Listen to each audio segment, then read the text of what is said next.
فرمایا للہ ملک السماوات والارض یخلق ما یشاء یہب لمن یشاء اناثا ویہب لمن یشاء الذکور او یزوجہم ذکرانا واناثا ویجعل من یشاء عقیما انہو علیم قدیر۔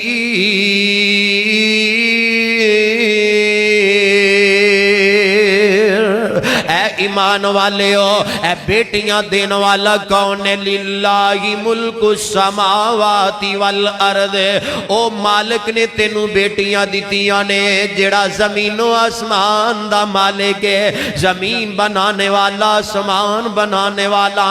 یخلق ما یشاء، اللہ جنوں چاہے عطا کرے، بیٹی دے یا بیٹا عطا کرے۔ یہب لمن یشاء اناثا ویہب لمن یشاء الذکور۔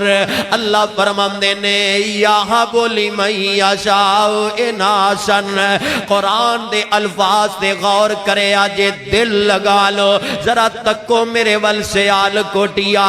یہب لمن یشاء اناثا، اللہ فرماندے نے اگر میں اللہ نے کسے نو بیٹیاں عطا کیتیاں نے، میں رب نے کسے نو تیاں عطا کیتیاں نے، یہب لمن یشاء اناثا، اے تے میں اللہ دا ہدیہ ہے، میں رب دا تحفہ ہے۔ ایک باپ نو میں اللہ نے بیٹیاں عطا فرمائیاں۔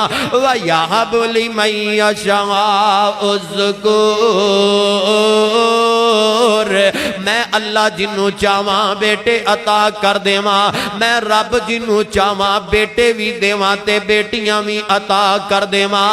رب کائنات دی تقسیم ہے، اللہ اگر چاہے کہ جوڑا ساری زندگی سوال کردہ روے، رب نہ بیٹی دے وے نہ رب بیٹا دے وے، ہر چیز تے قادر میرا تیرا پروردگار ہے۔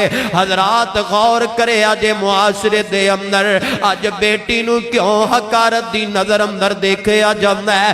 آیا کہ او اللہ دی بندی نہیں، آیا کہ او اللہ دی مخلوق نہیں؟ کدی سوچیا کر تنہائی اندر بے کہ میرے ویرا، اے اللہ نے عقل دیتی ہے، اس عقل تے زور ڈالے اگر جی میں بچہ رب نے عطا کیتا ہے، اے میں بچی بھی تے رب نے عطا کیتی ہے۔ جی میں بچے دے اندر جان موجود ہے، اے میں بیٹی دے اندر جان موجود ہے۔ جی میں بیٹے نو درد ہوندی ہے، اے میں بیٹی نو بھی درد ہوندی ہے۔ پھر کیوں تو گلاں دے نال جملیاں دے نال اپنیاں تیاں نو تسی پریشان کر دے؟